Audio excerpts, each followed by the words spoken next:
Ya, Bapak Ibu, saudara-saudari sekalian, mari kita mengagungkan Guru Agung Buddha, memuji Sang Buddha. Namo tassa bhagavato arahato samma sambuddhassa. Namo tassa bhagavato arahato samma sambuddhassa. Namo tassa bhagavato arahato samma sambuddhassa. Puja cak pujanian mang etang manggalam utamante. Menghormat yang patut dihormat itulah berkah utama. Bapak Ibu, saudara-saudari sekalian, hari ini kita punya satu kesempatan yang baik, yang mana kita bisa menggunakan sebagian waktu kita untuk diskusi atau belajar dhamma. Karena saya sendiri pun juga masih belajar, jadi saya juga masih menggunakan panduan buku. Maka apa yang saya sampaikan ini juga sehubungan dengan apa yang kita yakini dalam Tipitaka, karena kita belajar pariyati, jadi kita tetap berpegang sama panduan Tipitaka. Maka apa yang saya sampaikan ini, Bapak Ibu bisa mencari, nanti bisa membaca sendiri ya. Ini ada buku yang berjudul Kudakapata. Ini adalah buku yang diterbitkan dari Buddha Wangsa dari Klaten. Buku ini adalah buku yang menjadi urean bahwasanya di buku inilah kita bisa tahu tentang kata-kata, komentar dari bait ke bait yang ada di dalam Ratana Sutta. Jadi memang di buku Parita yang kita miliki, di Parita Biru ini tidak ada komentarnya.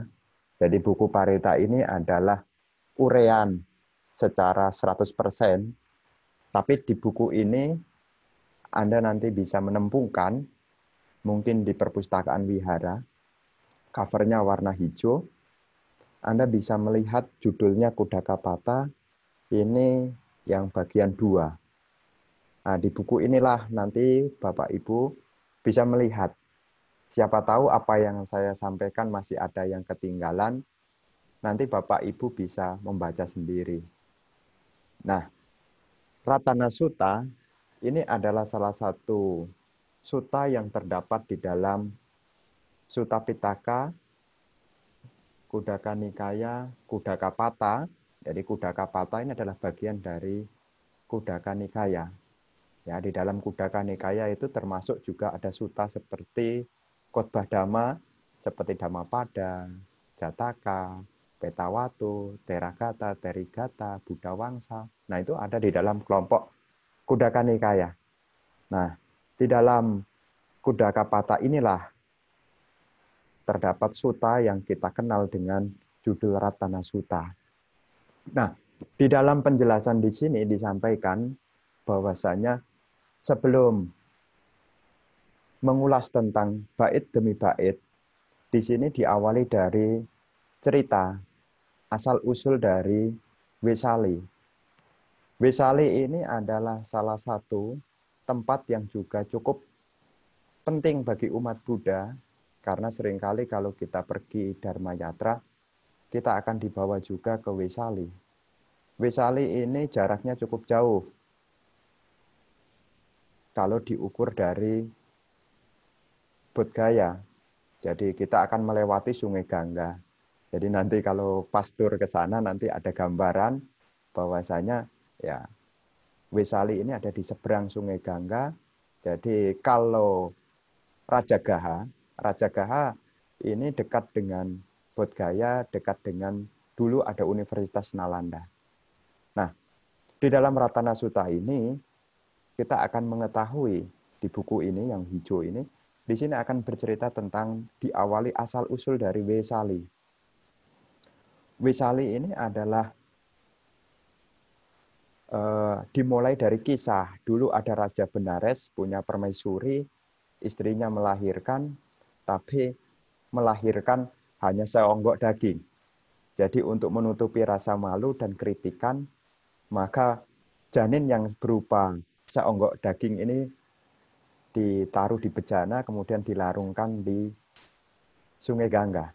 Kemudian ditemukan oleh seorang petani.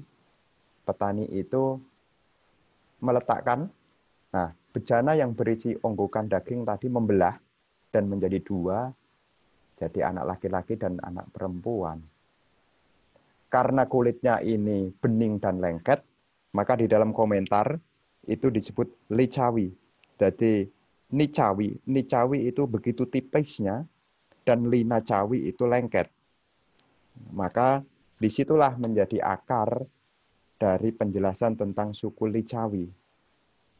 Maka ada komentar lain, ada penjelasan, ungkapan, kayak apa makhluk surga, kayak apa penghuni surga.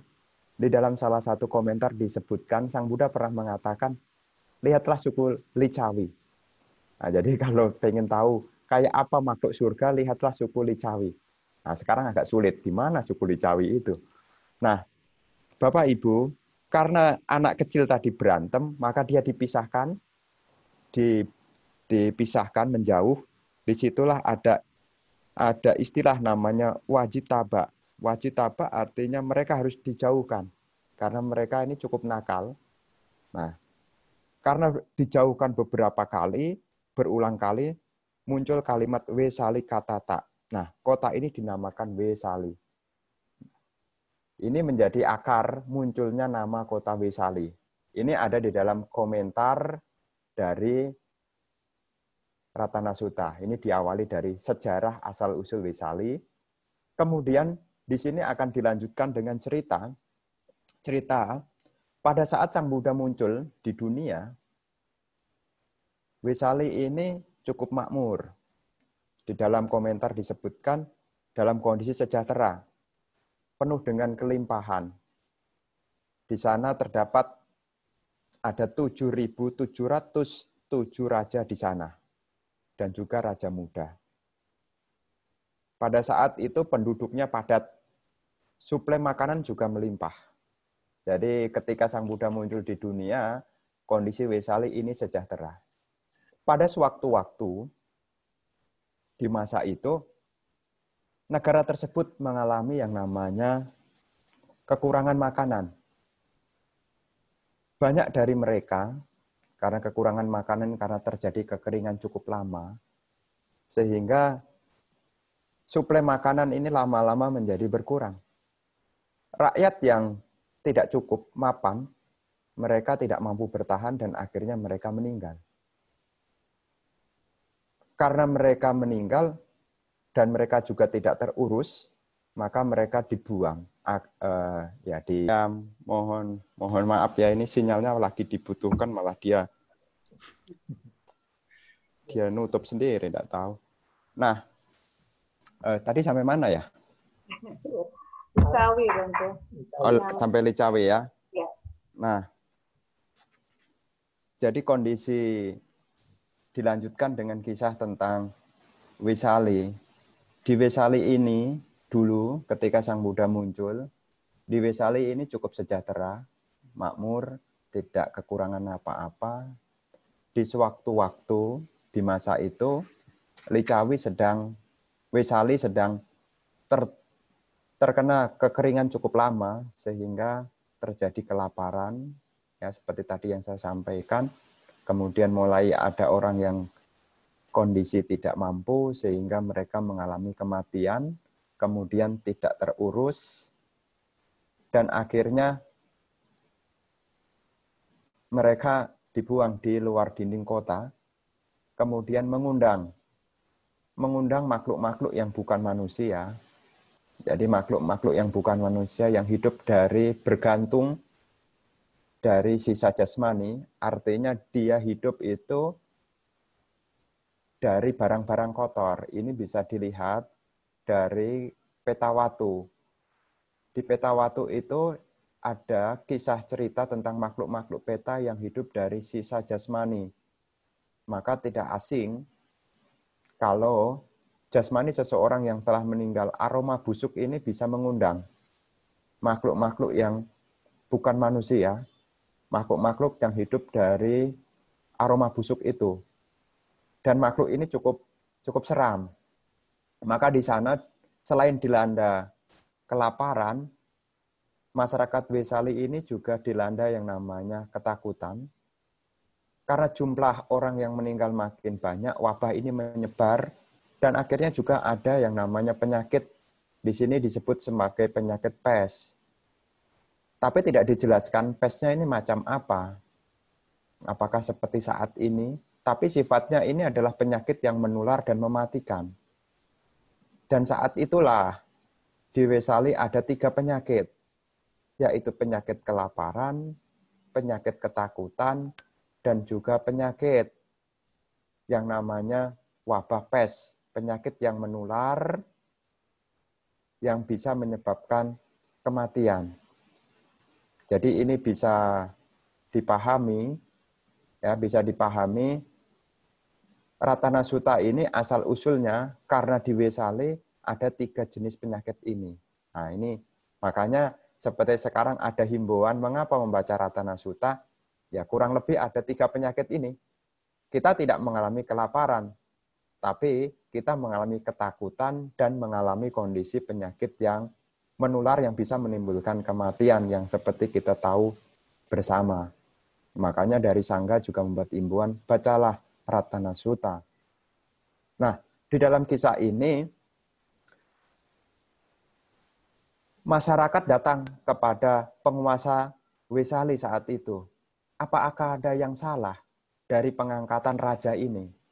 Jadi seperti orang kuno, kalau terjadi wabah yang selama ini belum pernah terjadi, tiba-tiba terjadi, biasanya diusut-usut dari kisah-kisah sebelumnya. Maka di sini juga ada pertanyaan masyarakat.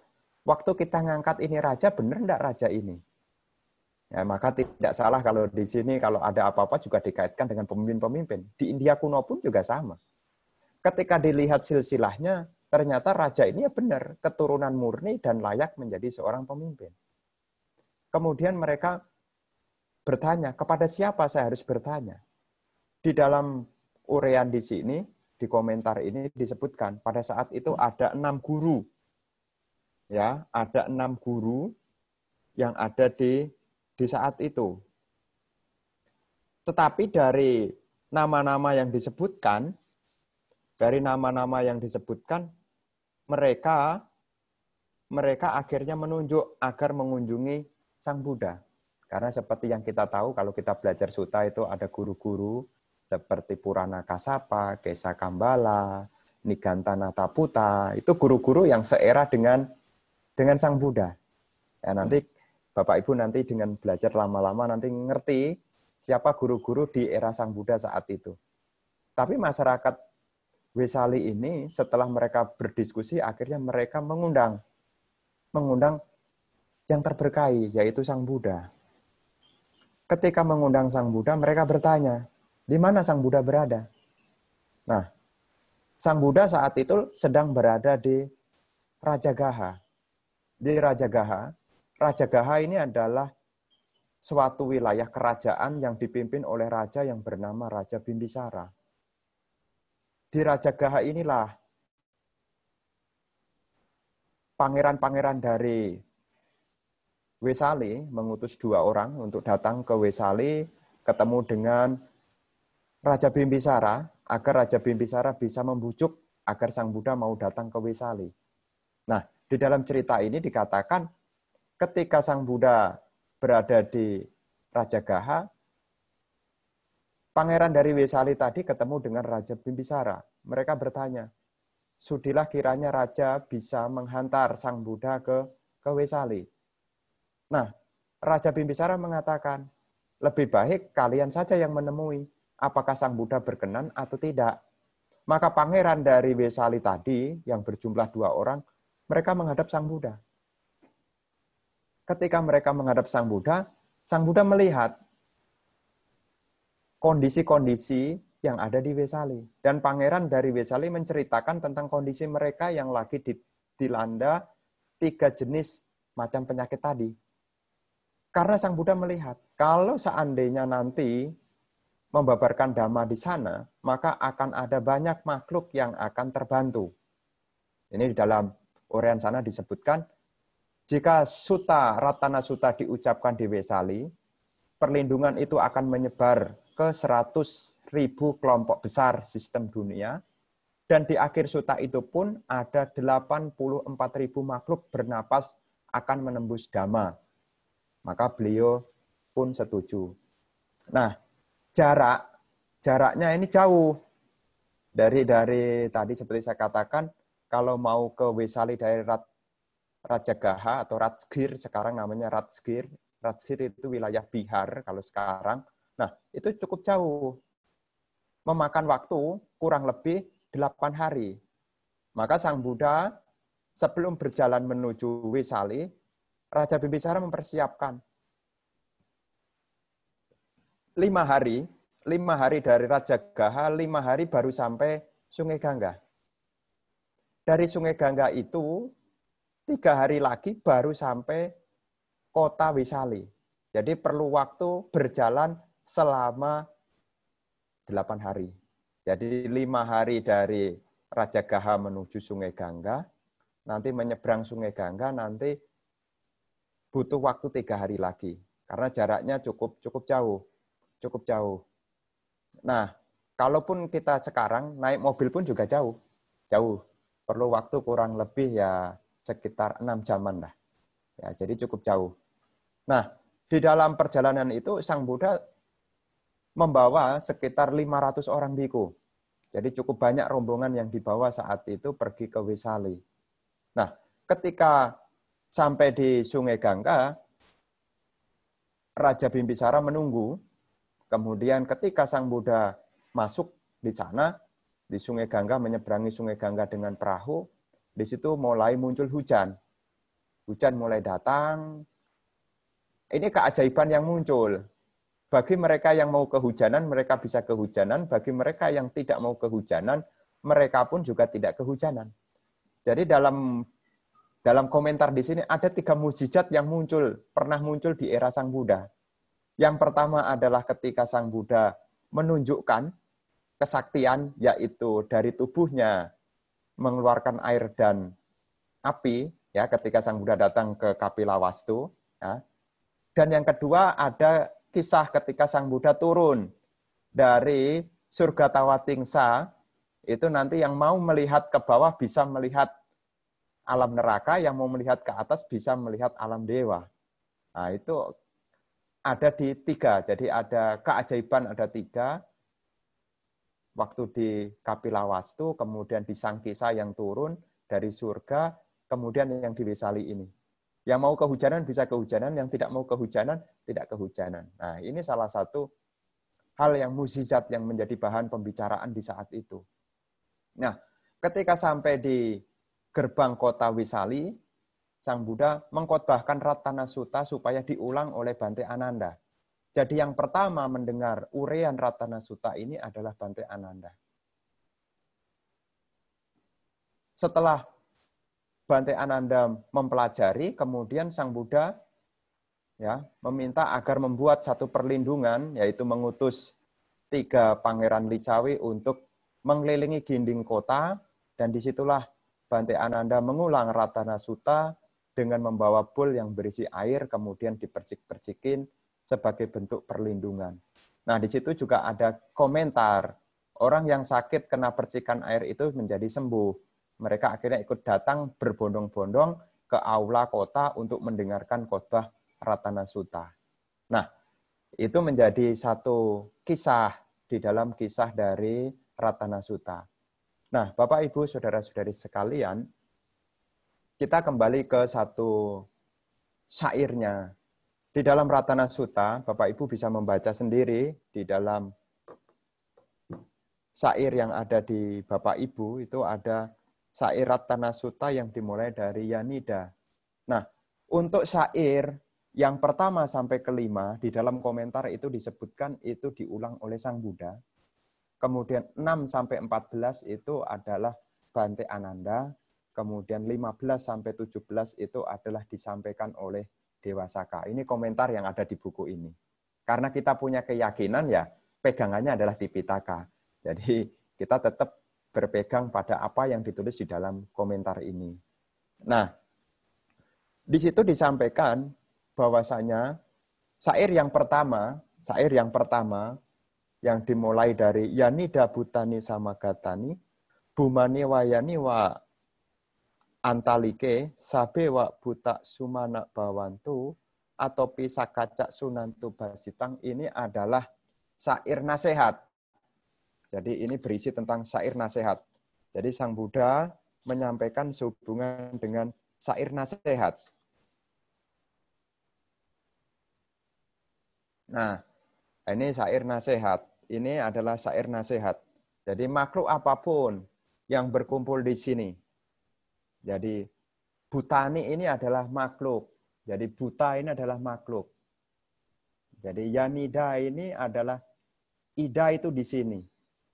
Jadi makhluk apapun yang ada di sini.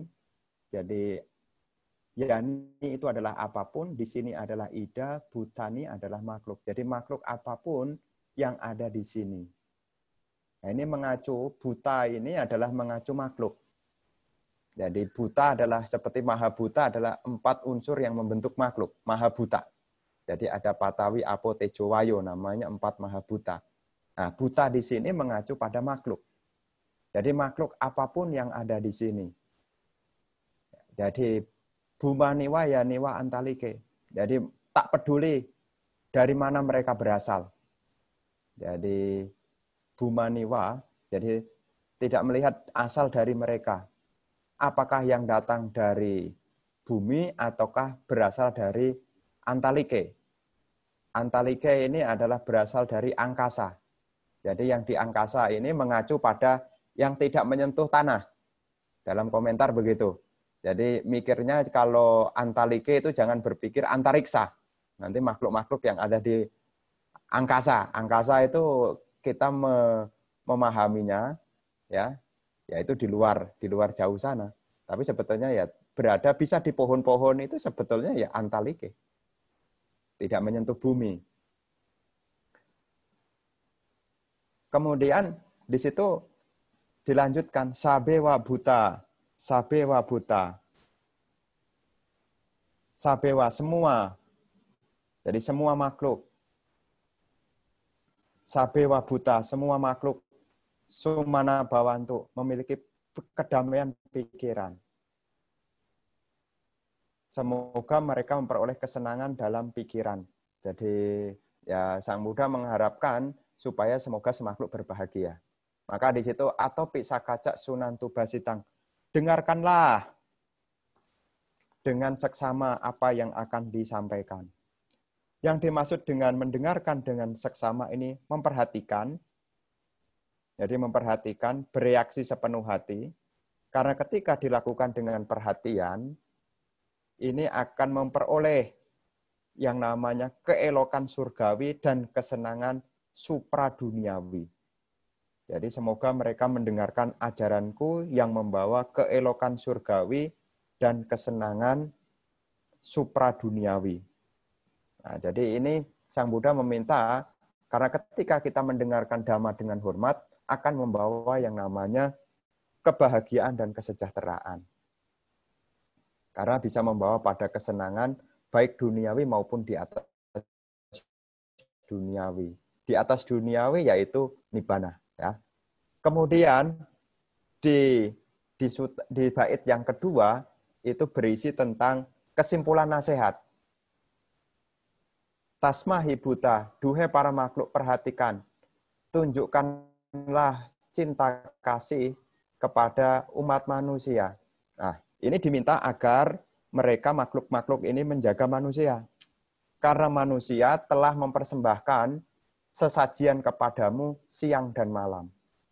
Nah, ini sesajian ini adalah Bali. Bali itu adalah persembahan. Kalau di dalam nanti ada uraian penggolongan Dhamma, itu ada namanya Pancabali. Jadi ada Pancabali. Jadi ada Pancabali itu yang kita kenal. Jadi ada Pancabali itu ya ada mempersembahkan dari Bali itu kan di sini mengacu mempersembahkan makanan kepada makhluk-makhluk. Karena ada namanya Atik Bali mempersembahkan makanan kepada tamu, Nyatik Bali itu persembahan kepada sanak keluarga, Raja Bali itu bayar pajak, Dewata Bali itu ya makhluk-makhluk, dan Peta Bali ini leluhur kita. Ini dari uraian dari kata Bali. Karena yang diacu di sini adalah makhluk-makhluk yang diberikan persembahan oleh manusia. Maka lindungilah mereka dengan tekun. Artinya ya jagalah mereka. Karena mereka sudah memberi ini kepadamu, maka ya jagalah. Maka di dalam tradisi India saat itu juga tradisi puja itu ada. Kita pun sebetulnya juga melakukan. Kapan melakukannya? Di saat kita melakukan kebajikan, apakah berdana atau baca parita, di akhir itu kita juga memberikan persembahan juga sebetulnya. Membaca patik dana. Itu patik dana adalah menghaturkan. Semoga para dewa, para makhluk, semoga dengan melihat kebajikanku, semoga mereka ikut berbahagia. Itu pun juga jenis dari persembahan yang bisa kita lakukan. Meskipun persembahan itu banyak macam. Ada yang pakai materi, ada yang juga pakai jasa. Maka seperti kita baca parita, itu juga termasuk dari bentuk persembahan. Nah, kemudian yang bait kedua, bait ketiga. Bait ketiga ini adalah menunjukkan tentang siapa Sang Buddha. Tentang keunggulan dari Sang Buddha. Nah, dimulai dari yang kinci, apapun. Yang kinci, apapun. Witang ini adalah kekayaan. Jadi apapun yang ada, harta, apapun yang ada di alam ini, ya, yang ada di sini itu tidak ada pun, atau permata yang ada di surga, sage suwa yang ratanang panitang. Tidak ada satupun yang bisa setara dengan tata gatena. Tata gata adalah kata-kata yang diucapkan, Sang Buddha menyebut dirinya sebagai tata gata. Kalau kita menyebutnya sebagai Sang Bhagawa, kalau Sang Buddha menyebutnya dirinya itu sebagai tata gata. Ya, jadi tata gata tidak ada satupun yang setara dengan tata gata. Kenapa permata ini tidak setara dengan apapun yang ada di jagat raya ini?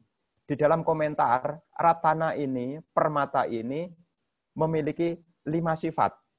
Jadi ada 5 sifat. Kenapa ini tidak ada bandingannya? Karena permata ini yang pertama banyak dikagumi. Jadi jenis dari Buddha ini banyak dikagumi. Itu yang pertama dikagumi. Yang kedua adalah besar nilainya.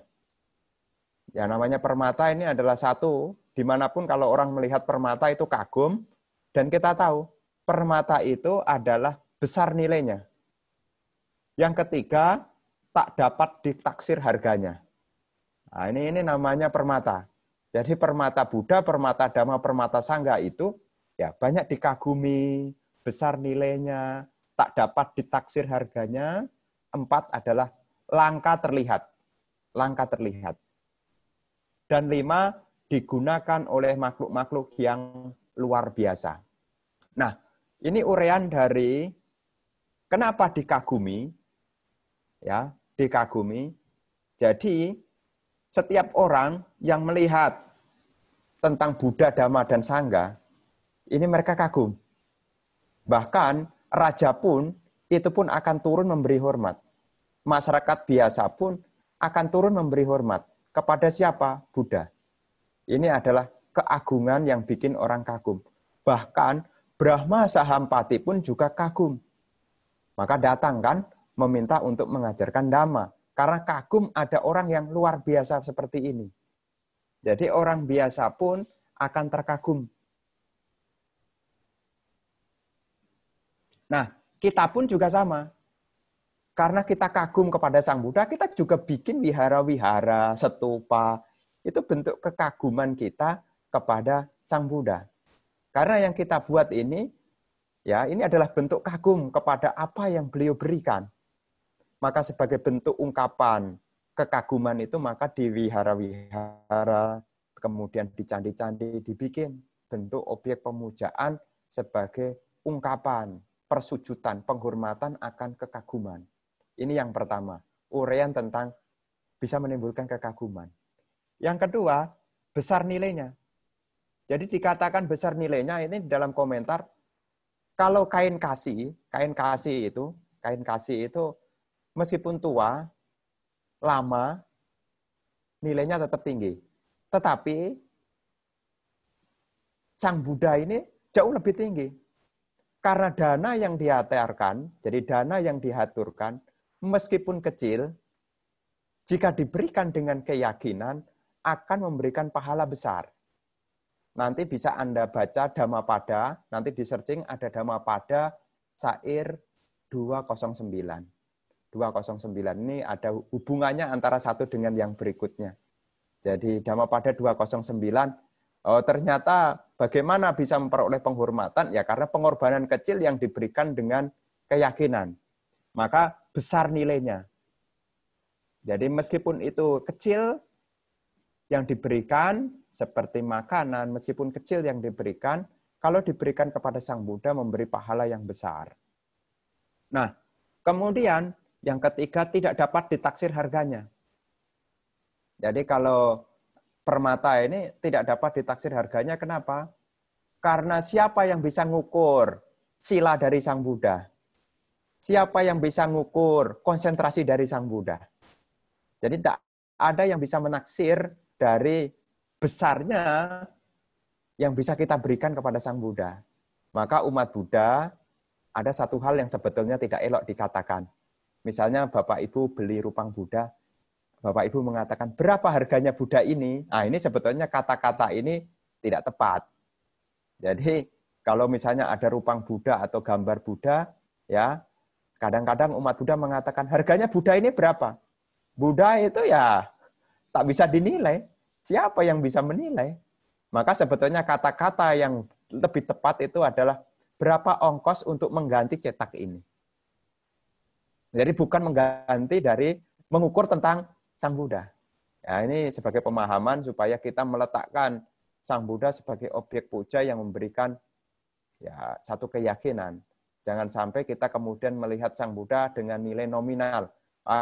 Ini murah Sang Buddha, ini saya beli dari Muntilan. Nah, itu sebetulnya tidak tepat.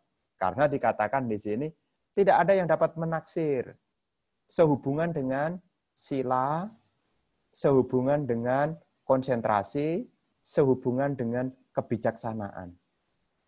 Ini tak dapat ditaksir harganya. Kemudian yang keempat adalah langka dilihat. Ya seperti kita tahu sendirilah. Karena munculnya Buddha ini sangat lama sekali. Ya, jadi amat langka. Jadi untuk munculnya Buddha ini sangat langka sekali. Bahkan dewa pun juga pernah bersedih mendengar kapan ada datang Buddha muncul, ketika dia mau berkunjung ke dunia, tahu-tahu Buddha parinibbana. Itu yang di Mahaparinibbana ada datang dewa, tahu-tahu mau berkunjung, Sang Buddha udah parinibbana. Sudah gitu sampai di sana ketutup sama murid Sang Buddha.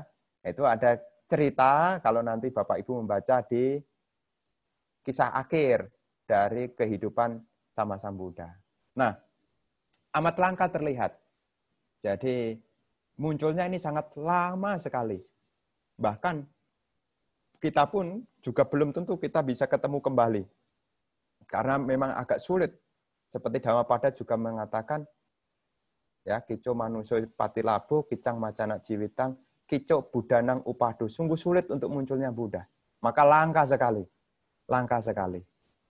Dan yang kelima, ini digunakan oleh orang-orang bijaksana. Artinya Sang Buddha inilah yang menunjukkan jalan menuju akhir penderitaan. Itu yang dipakai oleh orang bijaksana. Jadi permata ini ya, ini bisa membawa pada akhir pada penderitaan. Makanya tidak ada yang setara apapun di jagat raya ini. Kita punya permata berupa emas, berlian yang kita miliki, kita tidak bisa menghentikan usia tua, sakit, dan kematian. Tidak bisa. Hanya Buddha, Dhamma, dan Sangha itulah yang bisa menghantarkan kita menuju akhir dari penderitaan.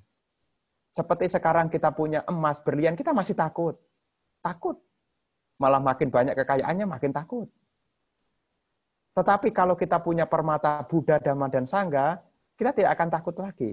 Makanya inilah yang dipakai oleh orang yang bijaksana. Maka ini adalah sesuatu yang tidak bisa dibandingkan karena Buddha, Dhamma, dan Sangha ini bisa membawa pada akhir penderitaan. Nah, ini sehubungan dengan permata Buddha. Nah, di sini dikatakan yang berikutnya adalah syair yang keempat, Kayang Wiragang.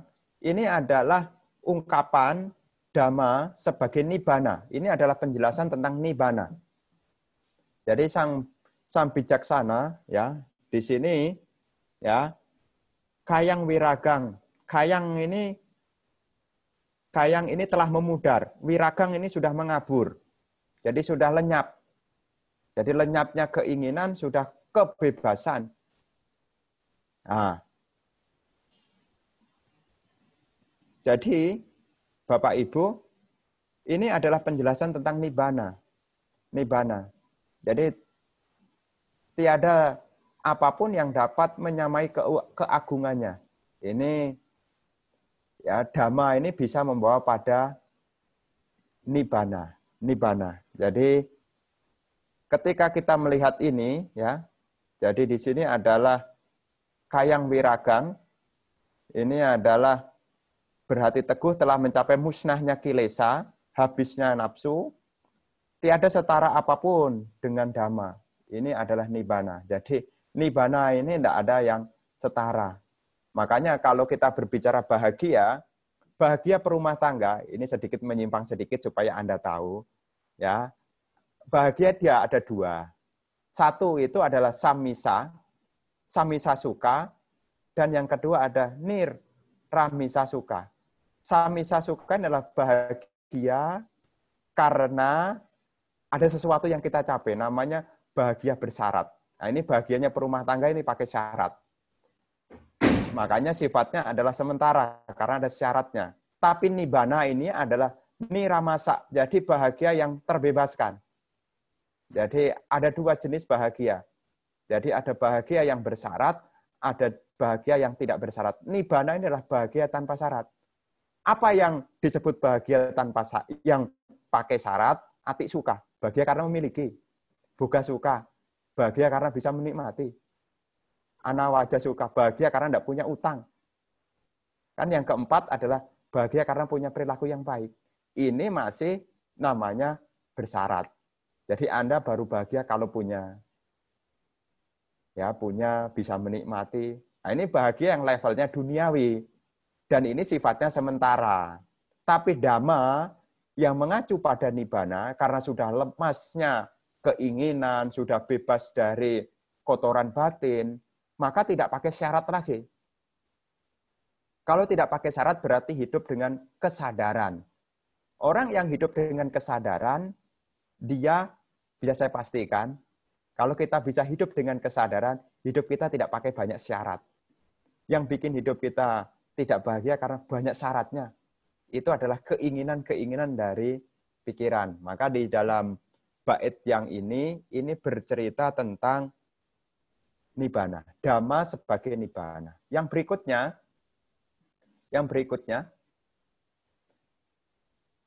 yang Buddha seto pariwanaye sucing sama ding manyataring nyamahu sama dina tenak samuna wijati.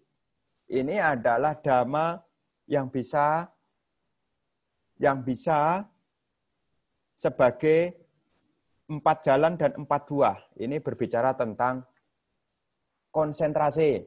Karena konsentrasi jika bersama dengan Dhamma, ini bisa menghasilkan yang namanya 4 jalan dan 4 buah, yaitu Magga dan Pala.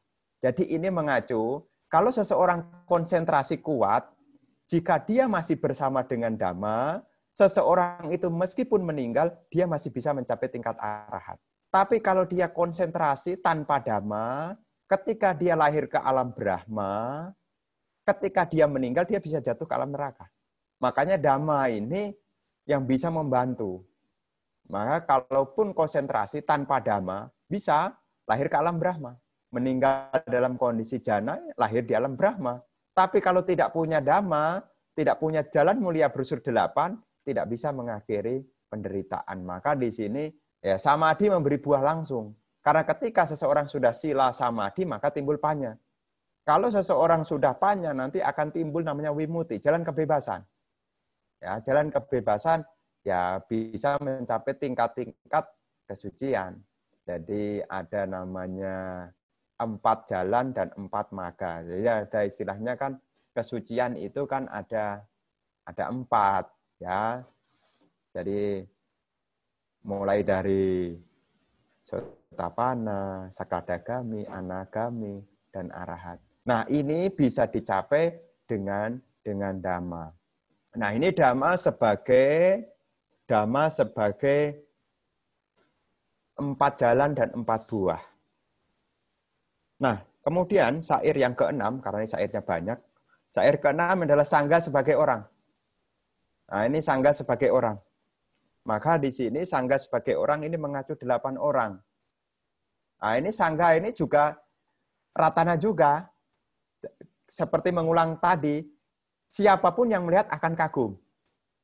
Ya, ini kembali ke yang sama. Kenapa disebut ratana? Ya, karena siapapun melihat sangga, ya pasti dia akan kagum. Kedua, nilainya tinggi.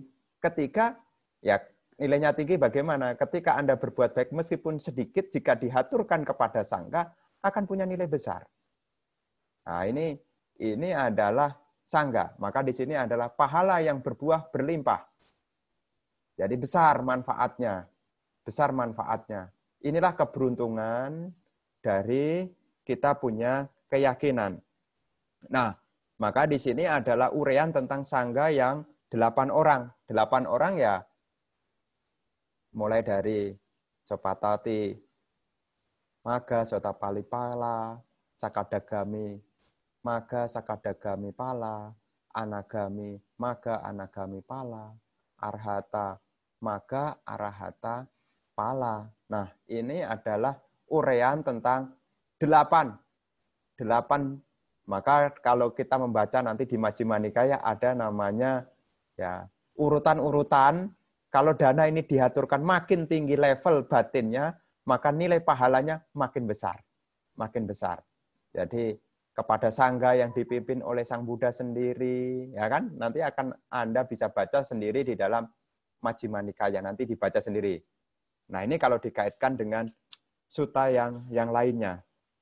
Nah, kemudian yang berikutnya, yang syair ke-7 atau bait ke-7 adalah sangga sebagai arahat. Nah, ini adalah arahat. Jadi penggambaran tentang arahat. Jadi seorang arahat. Jadi seseorang yang arahat ini ya sebagaimana, jadi apa yang dikerjakan sampayuta ini adalah apa yang dikerjakan ini telah dikerjakan dengan benar. Nikamino ini artinya berdiam tanpa nafsu. Jadi sudah kotoran batin telah ditinggalkan. Patikpata ini telah mencapai apa yang menjadi tujuan mereka. Jadi tidak ada yang dikerjakan lagi. Amatang ini artinya ya tanpa kematian. Nibbana, nibuting adalah nibbana, padamnya kotoran batin. Jadi wigaya ini menjumpai, ya jadi telah mencapai yang namanya kondisi lenyapnya kotoran batin, nibbana. Nah, ini adalah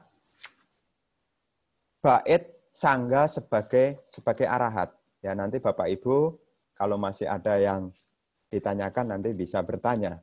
Nah, kemudian yang ke-8, bait ke-8 adalah seorang sotapana secara umum.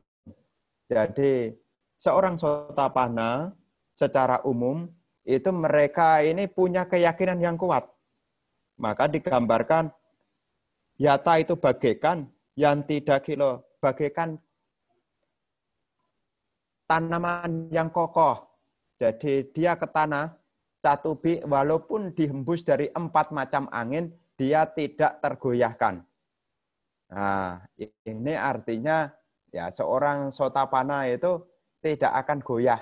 Keyakinannya sudah mantap.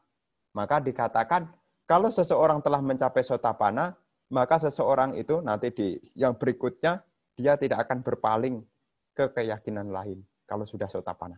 Karena sudah akarnya sudah kuat.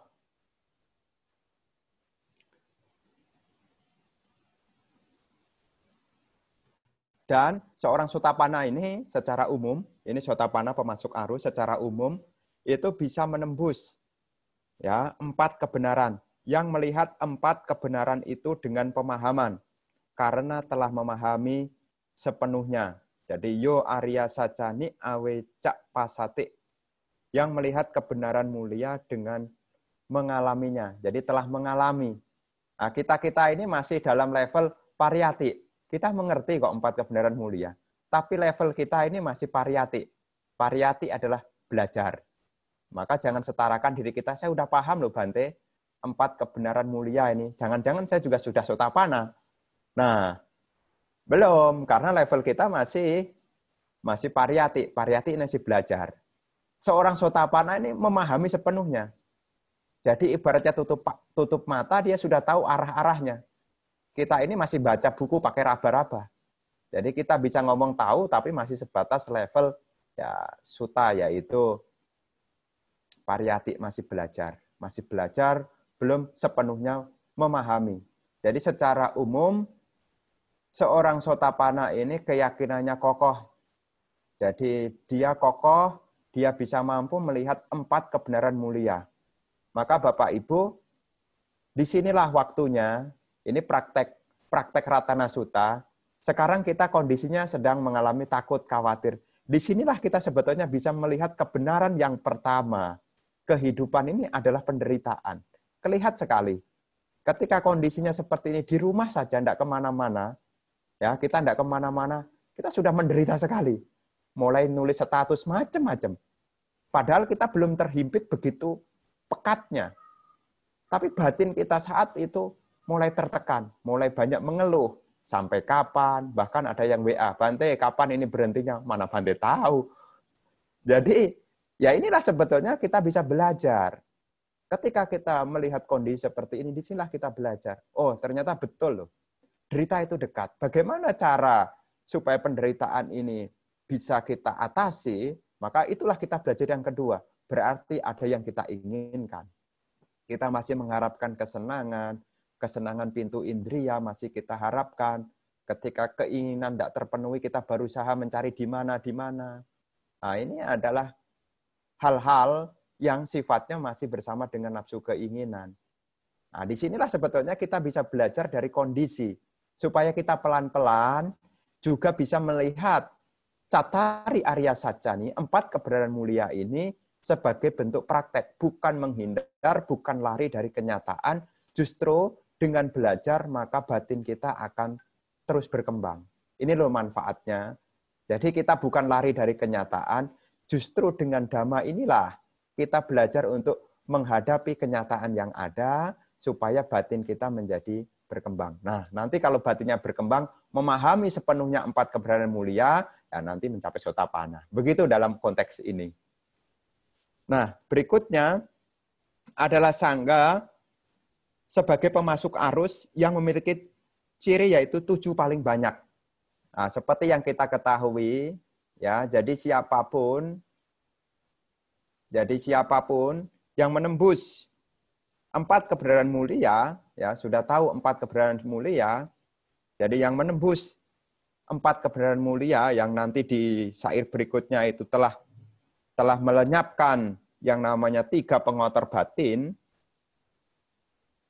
Jadi telah memahami 4 kebenaran mulia dan telah memotong 3 kotoran batin di syair berikutnya nanti. Nah, seseorang ini paling banyak tidak akan lahir ke 8 kali. Jadi paling banyak cuma 7 kali. Dan tidak akan jatuh ke 4 alam menyedihkan. Jadi tidak akan jatuh ke 4 alam menyedihkan. Jadi sekalipun mereka lalai. Lalai ini artinya ya ada hal-hal yang semestinya tidak dilakukan, tetapi ya dilakukan. Misalnya ya kita tidak tahu ternyata di situ kalau jadi biku tidak bisa tidur seatap dengan berumah tangga. Tapi ya karena tidak tahu kemudian tidur. Tapi tidak ada yang disembunyikan. Ya, tidak ada yang disembunyikan. Nanti di bait yang berikutnya. Jadi sekalipun seseorang dia lalai, maka dia tidak akan jatuh ke keempat alam menyedihkan. Jadi tidak akan jatuh ke empat alam menyedihkan. Ini adalah keuntungan yang dimiliki seseorang yang telah mencapai tingkat Sotapanna. Nah, yang berikutnya, yang ke-10 adalah lanjutan.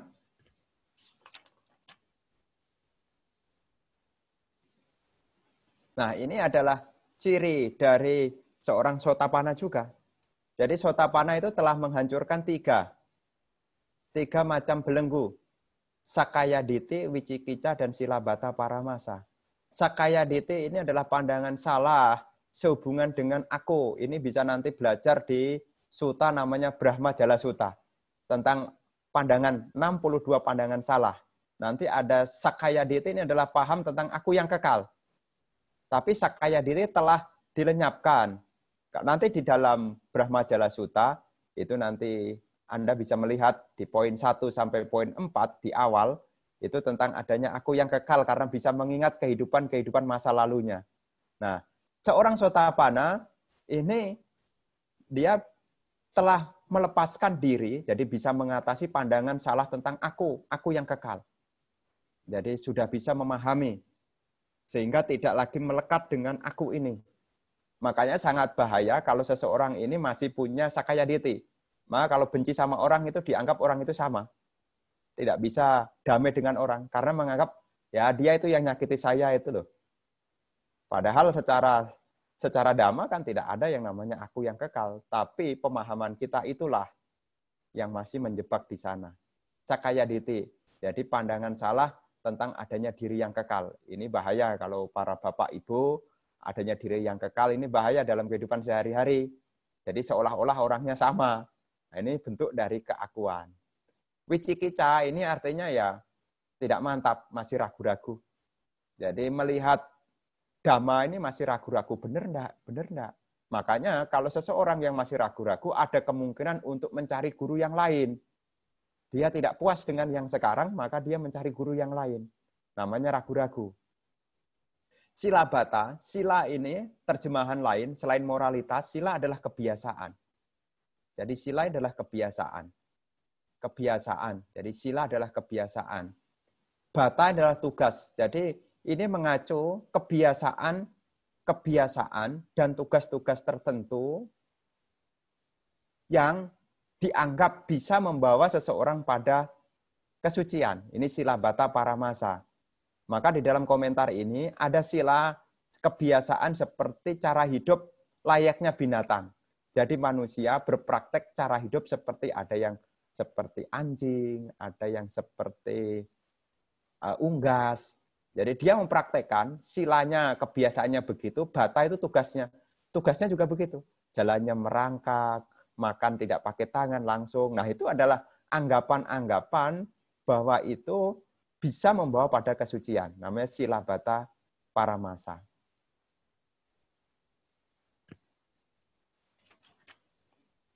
Nah,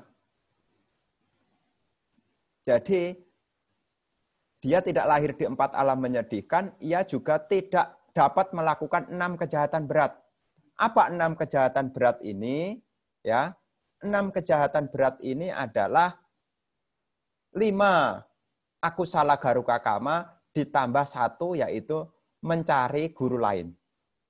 Jadi ini seorang Sotapanna itu tidak mungkin membunuh ibu kandung, tidak mungkin membunuh ayah kandung, tidak mungkin ya melukai sang Buddha, tidak mungkin membunuh arahat, tidak mungkin memecah belah sangga, dan juga tidak mungkin mencari guru keyakinan lain. Nah, ini namanya yang dimaksud dari 6 kejahatan berat bagi seorang Sotapanna. Inilah salah satu yaitu keunggulan-keunggulan dari seorang yang memasuki arus. Jadi pemasuk arus ini adalah Sotapanna. Nah, kemudian Yang berikutnya yaitu bait ke-11. Nah, di bait 11 ini Kincapi Sokamang ya, walaupun bisa melakukan beberapa kesalahan seperti tadi saya sampaikan, tapi ia tidak akan menyembunyikan. Artinya dia mengakui. Kalaupun ada kesalahan, maka tidak menutupi. Karena seseorang yang mengarah kepada jalan kesucian, hidupnya berlaku lurus. Lurus ini artinya jujur. Tidak ada yang ditutup-tutupi.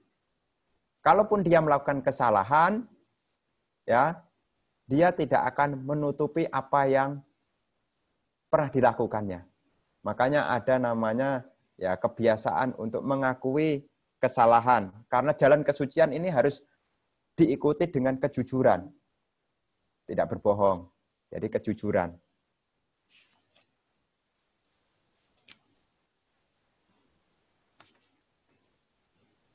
Nah, karena dia telah mampu melihat keadaan, artinya dia sudah damai.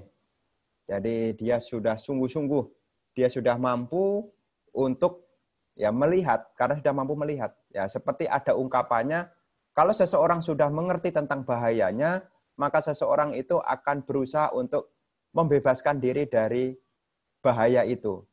Nah, ini seorang Sotapana, kenapa dia tidak menyembunyikan kejahatan, perilaku yang buruk?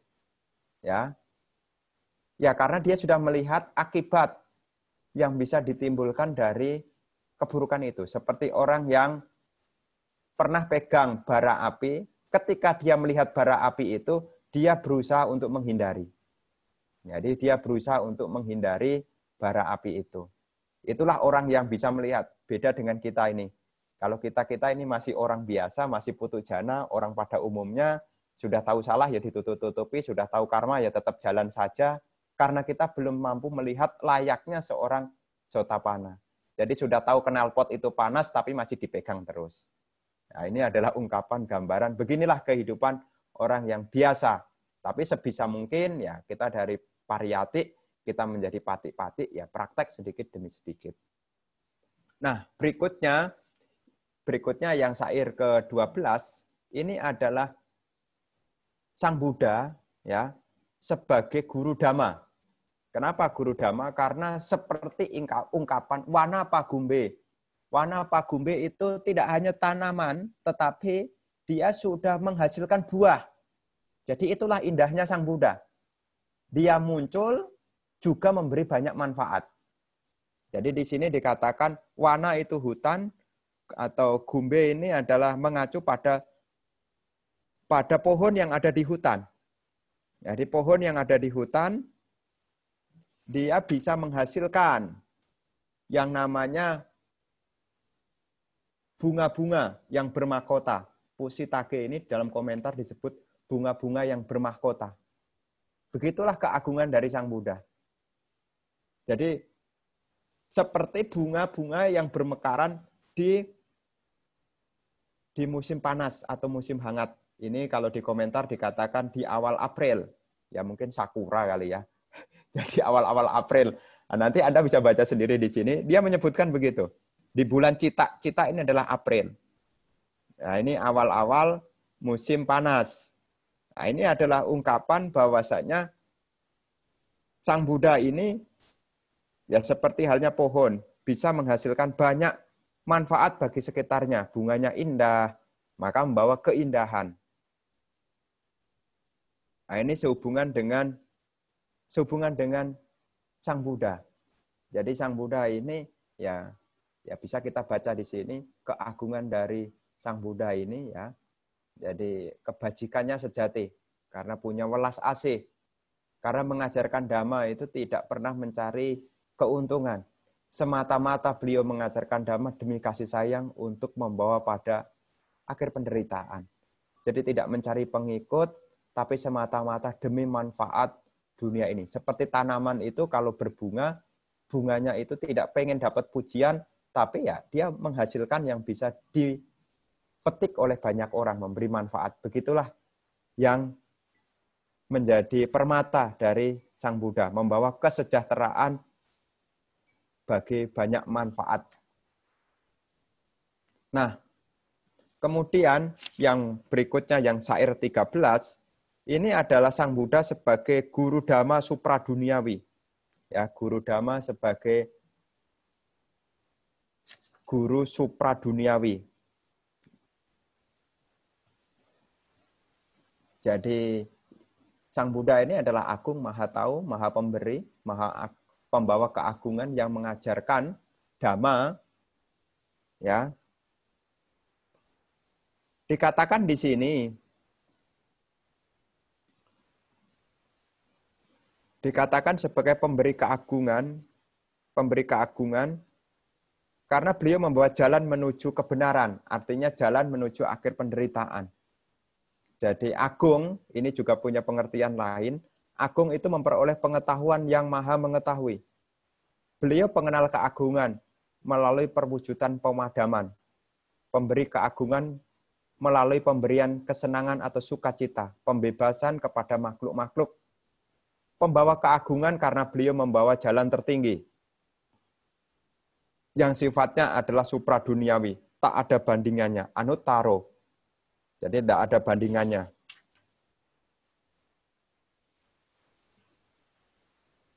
Nah, kemudian yang ke-14 ini adalah pemadaman akhir. Maka seseorang yang telah mencapai tingkat arahat, ya, ini bagian yang terakhir, yaitu kinang, telah habis. Puranang, yang lama. Jadi kinang puranang, jadi telah habis yang lama. Jadi nawang. Nawang itu yang baru, yang sekarang. Nati sambawang, tidak lagi menghasilkan kelahiran kembali. Jadi telah sirna, tidak muncul karma yang baru. Ya, jadi pikirannya telah bebas dari kelahiran kembali. Nati itu tidak. Nati itu tidak. Sambawang itu, bahwa itu melanjutkan, bawati itu melanjutkan. Sambawang ini tidak melanjutkan. Wirata ini dari pikiran, nafsunya telah memudar. Wirata cita. Wirata cita ini pikirannya sudah mulai bebas. Ayat tike bawasming, ya tidak akan muncul di kelahiran yang barunya. Ya. Tina bija, benihnya telah habis. Awiruli canda, tak lagi mereka menjadi padam, nibanti. Mantap, itu artinya dira. Dira ini adalah mantap. Wah, internetnya mulai tidak stabil. Nah, bagaikan lampu yata yang padipo. Apa maksudnya? Masa lalu yang lama, ini artinya ya kelahiran kita masih ada dorongan-dorongan kelahiran ini sudah tidak muncul lagi. Jadi kina ini telah habis, benihnya sudah tidak ada. Te kina bija. Bija itu artinya bibit. Kina itu artinya habis. Jadi telah habis bibitnya.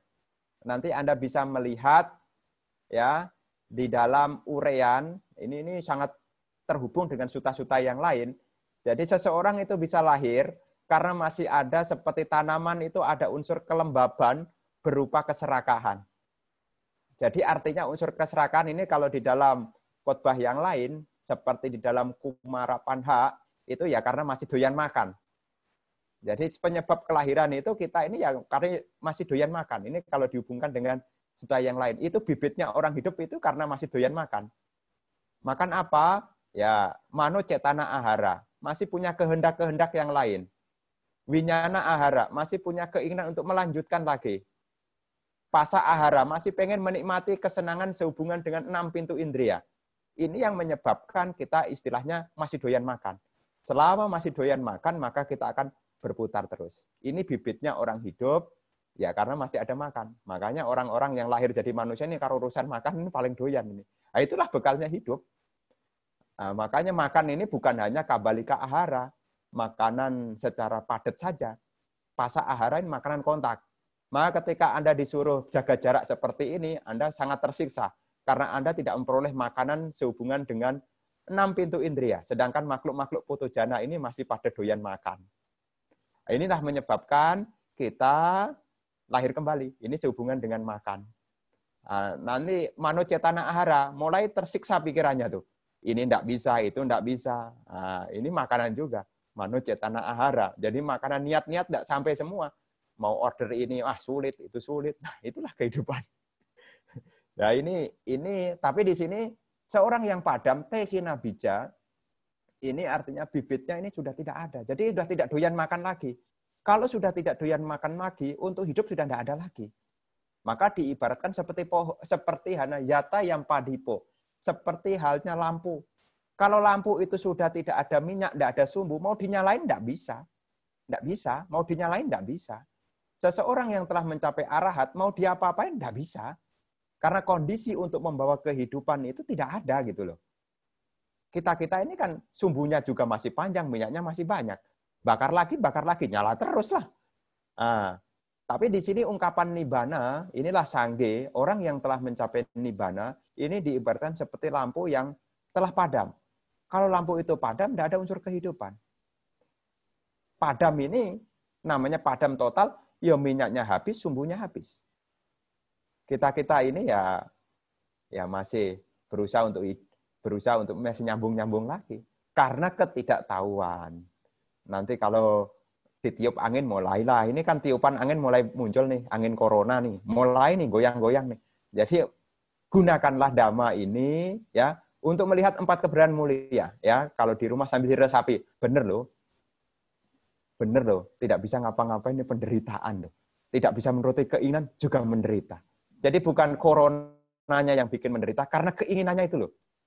Yang membuat batin kita ini ya masih diliputi oleh kekhawatiran. Nah, disinilah kita perlu belajar menjaga yang namanya sila samadhipanya dalam praktek. Ya, dalam praktek. Nah, kemudian yang selanjutnya, 15-17, ini adalah ungkapan yang disampaikan oleh Dewasaka. Ketika mengetahui Sang Buddha memberi banyak manfaat, marilah kita bersama-sama mengagungkan Buddha, Dhamma, dan Sangha. Ini disampaikan oleh Dewasaka sebagai bentuk penyanjungan akan manfaat yang diberikan oleh Buddha, Dhamma, dan Sangha.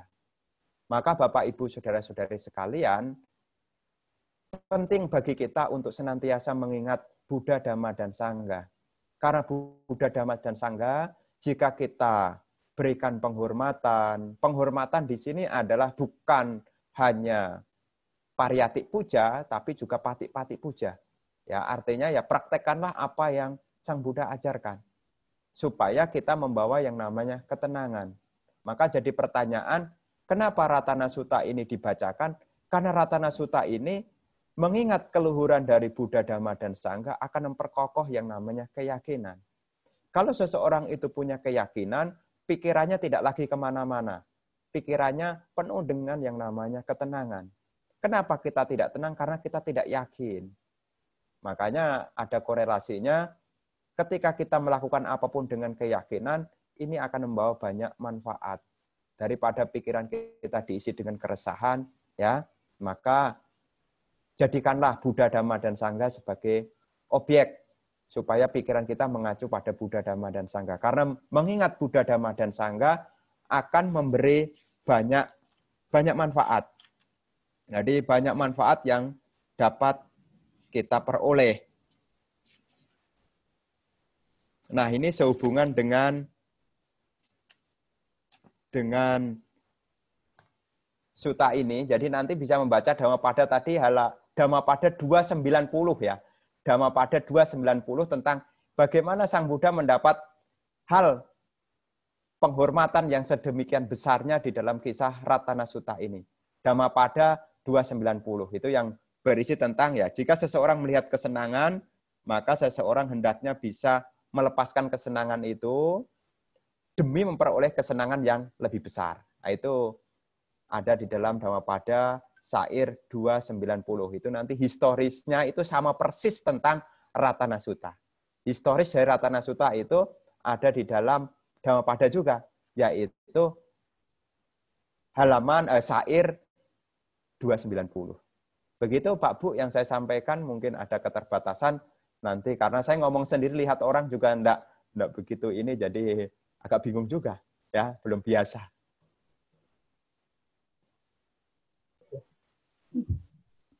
Ya, terima kasih Bante. Memang semuanya di mute Bante. Soalnya kalau misalnya nggak di mute, Bante ngomong, semua pada ngomong Bante. Ya, mungkin ada pertanyaan dari Bapak dan Ibu. Kami persilahkan. Bisa raise hand atau bisa di chat. Silakan, ada yang mau bertanya?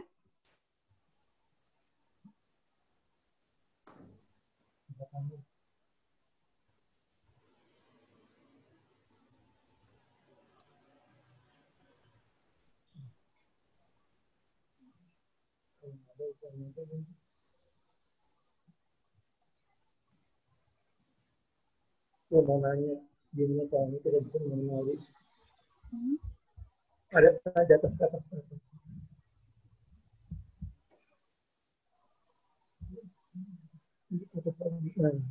Mungkin Sherlyn, saya unmute sebentar. Ini siapa ini yang mau bertanya? Bante, ada pertanyaan. Ya. Apa ciri-ciri seorang anak-anak yang terlahir sebagai Sotapana?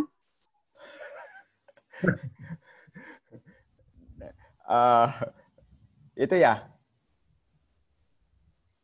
Ya, sebetulnya seperti yang pernah kita baca memang tidak pernah disebutkan ciri khasnya. Tetapi kita bisa melihat kalau seorang Sotapana itu bisa disebutkan silanya ini sempurna. Ini bisa dilihat dari silanya. Karena Sotapana artinya orang yang keyakinannya kuat. Wujud dari seseorang punya keyakinan yang kuat ini terlihat dari silanya. Ya, jadi kalau perumah tangga ini, kalau silanya itu sempurna, ada kemungkinan, karena kita tidak bisa membaca kesucian orang, tapi ada kemungkinan kalau silanya seseorang itu sempurna, baru sila saja loh ya. Karena dikatakan kalau silanya sempurna itu sudah bisa disebut orang itu ya sebagai seorang yang memasuki arus. Ini dari yang saya pahami, karena kalau ditanya anak kan agak sulit ya. Tapi bisa dilihat dari silanya. Sila perumah tangga ini ada 5, maka dia tidak membunuh makhluk hidup, tidak mencuri, dia hidup ya tidak, artinya dia setia dengan pasangan hidup. Kemudian yang keempat itu dia tidak berbohong dan tidak minum minuman keras. Dia juga punya keyakinan yang kuat kepada Sang Buddha sebagai guru damanya. Nah, ini bisa dilihat di dalam praktek sila sebetulnya. Silanya kelihatan. Begitu Bu Ratna.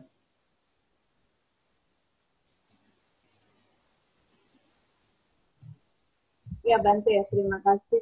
Bante, ini ada pertanyaan lagi. Jadi, Cifatna, Sherlyn, saya udah unmute ya. Dari Dhammamita Fang ya Bante. Nama budaya Bante. Jadi kesimpulannya, jika kita yakin kepada Tiratana, maka COVID-19 akan lenyap dalam waktu dekat. Nah, di dalam kehidupan kita ini ada 2. Ada yang di bawah kendali kita dan ada yang di luar kendali kita. Maka kalau kita hubungkan dengan sutta, yaitu Mahasatipatthana Sutta, maka tempat yang paling baik untuk berlindung di masa-masa seperti ini sebetulnya adalah meletakkan perhatian pada dalam dirinya, yaitu menggunakan kayak nupasana, memperhatikan tubuh jasmaninya sebagai bentuk perhatian, menggunakan wedana nupasana, merasakan apa yang dirasakan, cita nupasana, menyadari apa yang dipikirkan, dhamma nupasana, berusaha untuk melihat objek-objek secara dhamma. Nah, kalau kita menggunakan praktek Mahasatipatthana, artinya menggunakan 4 objek ini yang di bawah kendali kita. Kalaupun corona ini tidak selesai, tapi batin kita ini tetap terjaga dalam kondisi yang sadar. Kondisi yang sadar ini yang bisa kita lakukan. Karena kita tidak bisa menyetop kok. Kita tidak tahu, penyebarannya aja tidak kelihatan, tahu-tahu batuk, pilek, itu aja. Yang bisa kita tahu adalah kita menjaga jasmani kita, menjaga perasaan kita, menjaga pikiran kita, dan juga menjaga objek-objek pikiran kita ini. Karena ini yang bisa kita lakukan dan ini yang sangat berguna untuk kita nanti. Baik secara perkembangan duniawi maupun perkembangan batin kita. Karena kalau kita fokus keluar, yang terjadi kita lupa pada tubuh jasmani, yang terjadi kita kacau perasaannya, kacau pikirannya, dan akhirnya kekebalan tubuh ini menjadi menurun, dan akibatnya ya meskipun tidak kondisinya kena penyakit yang berbahaya ini, tapi kondisinya sudah mulai daya tahan tubuhnya mulai melemah. Maka fokus perhatiannya, lihatlah ke dalam. Ya, maka nanti di sesi berikutnya Bapak Ibu bisa membuat tema lagi, ya sehubungan dengan praktek yang dianjurkan Sang Buddha adalah benteng yang paling aman adalah mengarahkan perhatiannya kepada 4 perhatian yang disebut dengan satipatthana itu. Itu adalah benteng yang paling aman yang bisa melindungi seseorang.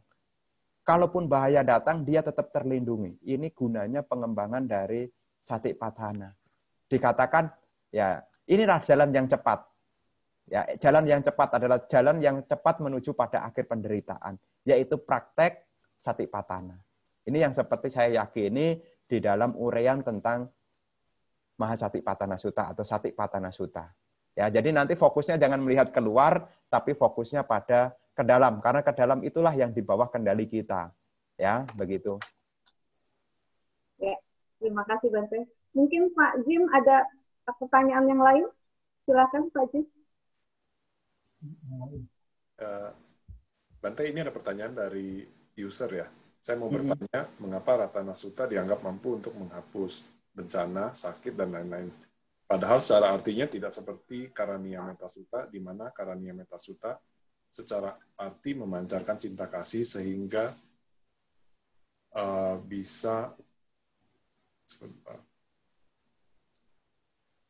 bisa menghilangkan gangguan dari makhluk halus. Nah, ini keyakinan. Keyakinan ini sama juga. Maka kalau di dalam objek meditasi, kalau bagi para biku yang masih belajar dasar, itu ada namanya Catuk Raka Bhawana. 4 meditasi perlindungan diri, yaitu Buddhanusati, Metta, Anapanasati, dan Asubha Bhawana. Jadi 4 meditasi ini disebut meditasi perlindungan diri. Nah, kalau kita melihat Ratana Sutta, ini adalah bentuk dari keyakinan. Karena keyakinan, kalau sudah diniatkan, makanya di sini kalau kita berkeyakinan, dengan kekuatan keyakinan kepada Buddha, Dhamma, dan Sangha, tutur kata kita pun juga punya yang namanya manfaat yang besar. Jadi inilah keunggulan-keunggulan kalau kita senantiasa dengan keyakinan. Maka bacanya itu juga harus sepenuh hati. Sepenuh hati, coba dibaca sambil diresapi. Ya, kalau membaca itu ya sambil coba terjemahannya. Pelan-pelan, jangan cepat-cepat, pelan-pelan. Supaya kita bisa meresapi sampai ke saraf-saraf di tubuh kita bisa merasakan getaran apa yang kita baca. Karena keyakinan ini menjadi kekuatan. Nah, ada sutta lain, nanti bisa membaca sendiri, di Anguttara Nikaya kelompok 10. Anguttara Nikaya kelompok 10 itu ada namanya judulnya Giri Mananda Sutta. Giri Mananda Sutta. Itu nanti Anda bisa searching di Google, karena saya belum menemukan terjemahannya, tapi itu ada judul namanya Giri Mananda Sutta, itu adalah kisah biku yang sakit. Kalau biku itu belum mencapai kesucian, maka Sang Buddha tidak seperti halnya yang lainnya membaca Bojjhanga Parita. Bojjhanga Parita ini diulangi kalau biku yang bersangkutan telah padam kotoran batinnya, seperti Bante Cunda, seperti Sang Buddha sendiri, ya. Tapi kalau biku yang biasa ini yang belum mencapai kesucian itu justru diberi objek yang namanya ya suruh merenungkan tentang ketidakkekalan, suruh merenungkan bahwasanya ini bukan milikku. Itu nanti ada 10 macam hal yang jadi objek. Salah satunya adalah Anapanasati, itu di jarim 10 dari Giri Mananda Sutta itu Anapanasati, itu sifatnya menenangkan. Nah, ini biasanya diberikan kepada biku-biku yang sakit tapi belum mencapai tingkat kesucian. Jadi, kalau Ratana Sutta ini apakah bisa tergantung tingkat keyakinan kita. Karena kunci dari keyakinan ini sangat penting. Kalau seseorang itu yakin, walaupun batuk pilek yang dia rasakan, tapi kalau dia yakin enggak kenapa-kenapa, dia jalan aja tuh. Tapi kalau dia sudah tidak yakin, meskipun dia tidak sakit, dia menganggap dirinya sakit. yaitu ada namanya hipokondriasis, yaitu orang menganggap dirinya sakit padahal dia tidak sakit. Namanya gangguan kejiwaan, namanya hipokondriasis. Jadi seseorang aslinya sehat, tapi dia melihat gejala-gejala orang lain, kemudian dia mengartikan, nah jangan-jangan saya sakit. Ragu-ragu nih, bukan yakin nih. Ragu-ragu, akhirnya dia jadi sakit. Nah, jadi sutta ini, ketika kita punya keyakinan itu bisa membangkitkan yang lainnya. Jadi keyakinan ini bisa membangkitkan yang lainnya. Karena itu yang ulangi Sang Buddha, ya, yang mencabdakan Sang Buddha, yang hadir juga para sangga, kemudian menyampaikan juga yang ulangi juga Bante Ananda, maka keyakinannya ini ya bisa dikatakan ya 100% full. Ibaratnya cahaya ini terang sekali. Jadi yang gelap-gelap ya jadi terbuka semua. Nah, kita-kita ini masih sebatas pengulangan tanpa mengerti makna lebih dalam. Meditasi aja jarang-jarang. Bagaimana bisa memberikan pahala yang besar kalau praktek sila samadhi-panyanya belum sempurna. Tetapi hal ini bukan mengecilkan sampai kapan ini selesai. Yang penting kita mulai dari sekarang, tetap dibaca. Apakah harus Ratana Sutta? Ya tentu tidak. Karena objek ini kan banyak sekali. Sutta ini kan banyak sekali. Jadi tidak harus Ratana Sutta, tetapi isi dari semua sutta itu tetap mengacu pada 3. Yaitu isinya Buddha, Dhamma, dan Sangha.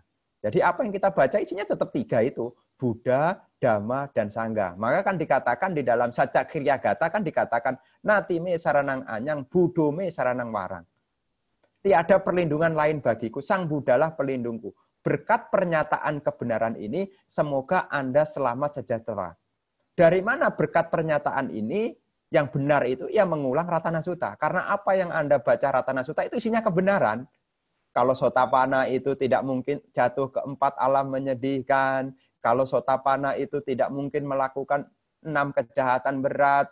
Ya, jadi ini keyakinan.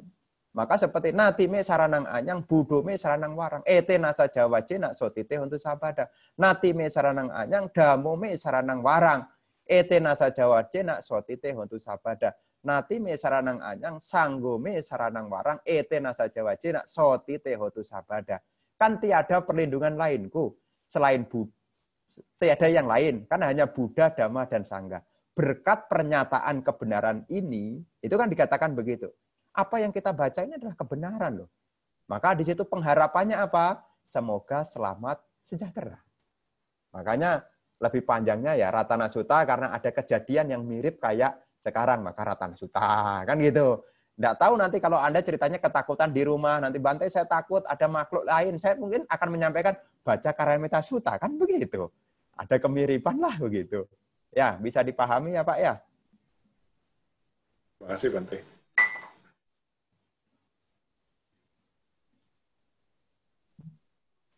Bante, kami Ya. atas nama host dan juga semua yang ikut mendengarkan ini mengucapkan anumodana kepada Bante. Semoga setelah mendengarkan pembelajaran ini bisa meningkatkan keyakinan kepada kami, memberikan ketenangan. Semoga wabah penyakit corona ini bisa segera diatasi, yang sakit bisa segera sembuh, semuanya terbebas dari penderitaan, semuanya berbahagia. Anumodana Bante. Ya, anumodana semuanya. Ya, kita tutup dengan berbagi jasa kebajikan. Ya, ini juga dekat-dekat Cengbeng. Ya, kita berbagi jasa kebajikan. Bapak Ibu yang di rumah bisa mengingat kebajikan saat ini, diniatkan kepada sanak keluarga leluhur dan juga diniatkan semoga dengan kebajikan ini, wabah penyakit ini semoga segera diatasi.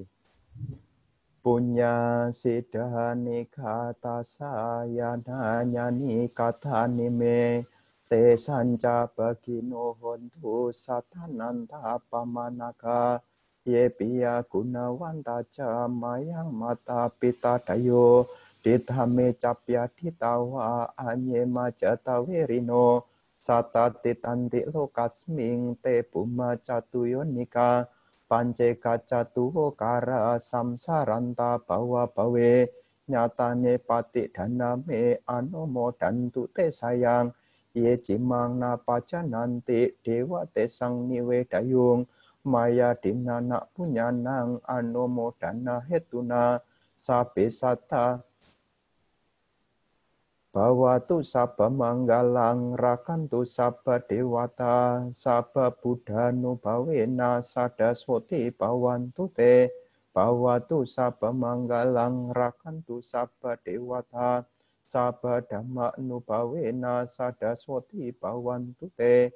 Bhavatu sabba manggalang rakantu sabba dewata sabba sanghanu bhavena sadaswati bhavantu te. Sadu, sadu, sadu. Anumodana Bante, selamat malam. Anumodana Bante. Ya semua.